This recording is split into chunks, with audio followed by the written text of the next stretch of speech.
Wow, this is so good.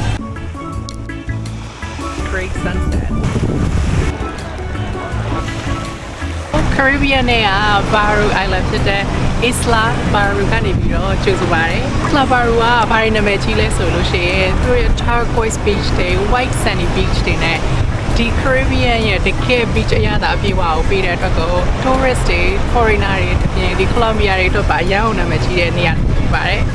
။Cartagena ရဲ့ peninsula တစ်ခုပေါ့နော်။ Cartagena ကနေပြီးတော့ကားမောင်းလာမယ်ဆိုလို့ရှိရင်တနာရီအကွာဝေးမှာရှိပြီးတော့သူကဒီ boat နဲ့စီးလာမယ်ဆိုလို့ရှိရင်45မိနစ်အကွာမှာရှိရပေါ့နော်။သူအချင်းတော့ကဒီ Baru ကျွန်းကဒီ Cartagena နဲ့ဆက်သွယ်ထားတဲ့ဒီ peninsula ကျွန်းတစ်ခုပေါ့နော်။ Spanish တွေ colonize လုပ်ပြီးတဲ့နောက်ပိုင်းမှာကျတော့သူက solar နဲ့ Cartagena ရဲ့ကြားထဲမှာသူက canal ကိုဆောက်လိုက်တယ်ပေါ့အဲ့ဒီအတွက်ကိုသူက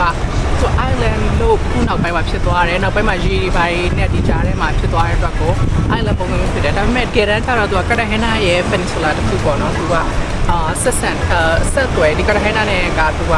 ဆက်နေတယ်ဒါပေမဲ့အခုနောက်ပိုင်းမှာကျတော့သူကတရားနဲ့ဆက်ထားတာပေါ့အဲ့လိုဒီ Caribbean Sea ထဲမှာရှိတယ် Baru ကျွန်းကိုတူတူ explore လုပ်ကြမယ်နော်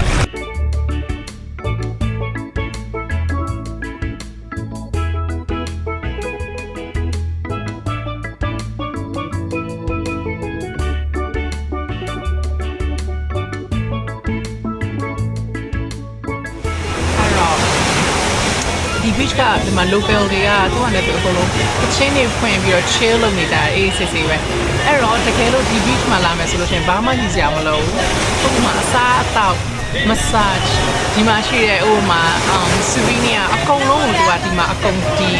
မှာ souvenir တွေကအစားအကုန်လုံးပေါ့နော်ဒီမှာထိုင်နေလို့ဆိုရှင် beach မှာလာပြီးတော့သူတို့ရလာပြီးတော့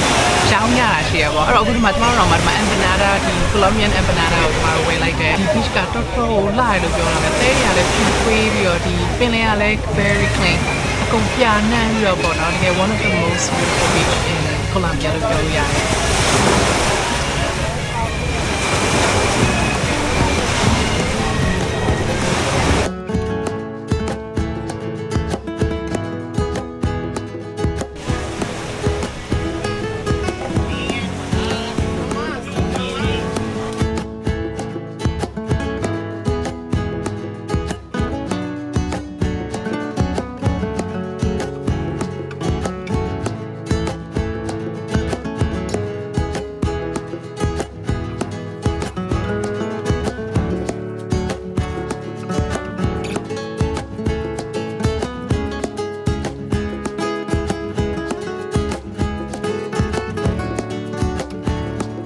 ဒီ beach ကိုတော်တော်စိုက်တယ်ဒီ beach က local တွေတော်တော်များလို့ပြောလို့ရမယ်ဒီမိသားစုတွေဥပမာသမီးသားတွေဒီလိုလာပိုများတယ်ပေါ့နော်ဒီမှာနေချင်းပြန်လောက်ကများတယ်ပေါ့နော်အဲ့တော့အခုလောလောဆယ်ဒီမှာညနေပဲလဲရောက်လာရတော့တော်တော်များများ local တွေ local family တွေကများတယ်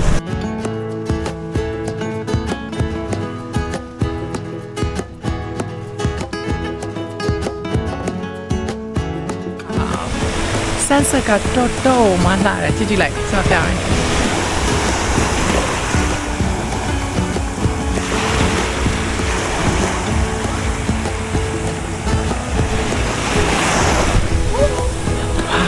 ဒီ sunset ကသူကလေနေလုံးဝအယောင်ကနေရမရှိတော့ဘူးဒါပေမဲ့အခုတည်းကမှကြည့်လိုက်အနောက်ဒီပတ်ဝန်းကျင်တစ်ခုလုံးကတော့ပန်းရောင်မျိုးဖြစ်တယ်ပန်းရောင်တော့မဟုတ်orange အဲ့လိုမျိုးပေါ့နော်လိမ္မော်ရောင်အဲ့လိုမျိုးဖြစ်နေတယ် What a great sunset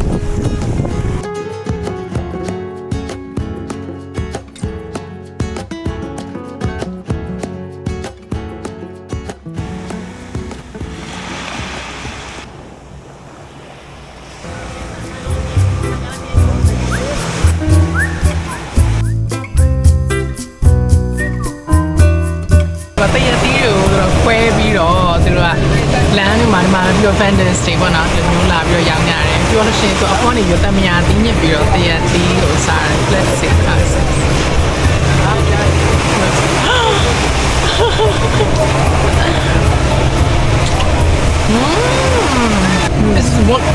I mean not as good as Burmese one but it's very good for this one I think. It's not like so sweet but it's so sweet wow တရသေးရလေအရင်ချိုပြီးတော့မဟုတ်ဒါပေမဲ့မချစ်စုတရသေးညီမနိုင်ငံကကျမတို့မူရအဒီမှာပေါ်ရမချစ်စုတရသေးပုံစံမျိုးပဲလူနည်းနည်းလေးချင်တယ်ဒါပေမဲ့ချိုဘက်ကိုသွားရတဲ့တရသေးမချစ်စုတရသေးလို့ပြော wow it's good ဒီလိုပေါ်ထမရသေးခံလိုက်တော့ကွက်တီပဲဒီစမ်းရမရသေးဘူးအပူနဲ့ပင်လေကန်းကျင်နဲ့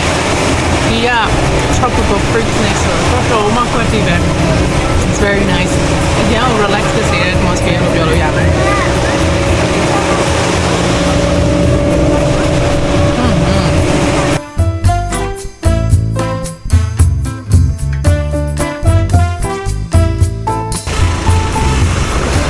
ဒီမှာကြည့်လိုက်ဒီကျွန်းထဲမှာရေချိုတွေကိုမရှိရတော့သူကရေကိုဒီကနေပြီးတော့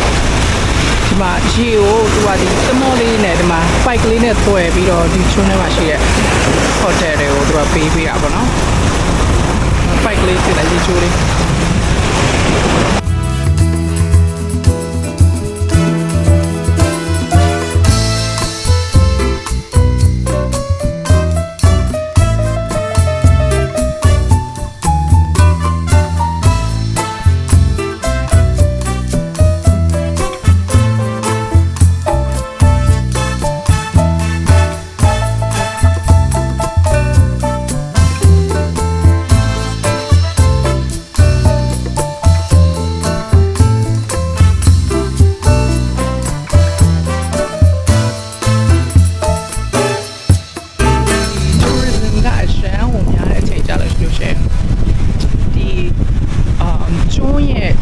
အတွင်းရှည်ရတော့ကိုတိချာချာသူတို့ရmanage မလုပ်နိုင်ဘူးပေါ့နော်အဲကြလို့ရှိရင်ဒီလိုမျိုး mass tourism ရဲ့အကျိုးကျေးဇူးကဘာဖြစ်နိုင်လဲဆိုလို့ရှိရင်ဥပမာ coral တို့ပါတော့ဆိုတာဒါတကယ်ကိုဒီကျွန်းရဲ့သဘာဝအတွက်ကိုသူကအရင်ကအရေးကြီးတဲ့ဟာပေါ့နော်အဲ့ဒီမှာဒီ coral တွေပါတွေကတကယ်ကို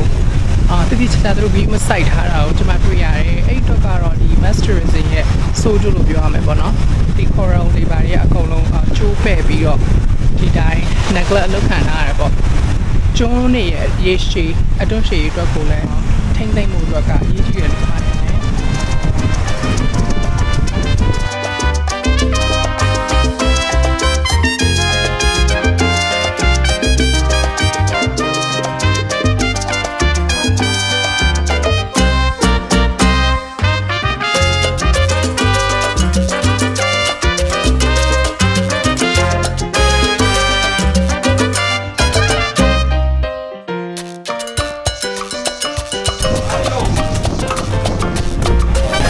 ပညာကလာတာကိုဒီမှာအစဆုံးဒီအသီးတွေနဲ့ဆက်ပြီးလုပ်မယ်ပေါ့နော်အဲ့ဒါကိုကျွန်တော်တို့ထားပြီး let's see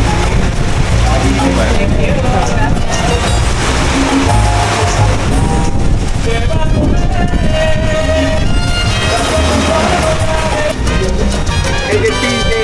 hay dos pieces de pineapple. Un platico para que ajá gracias Sí, sí.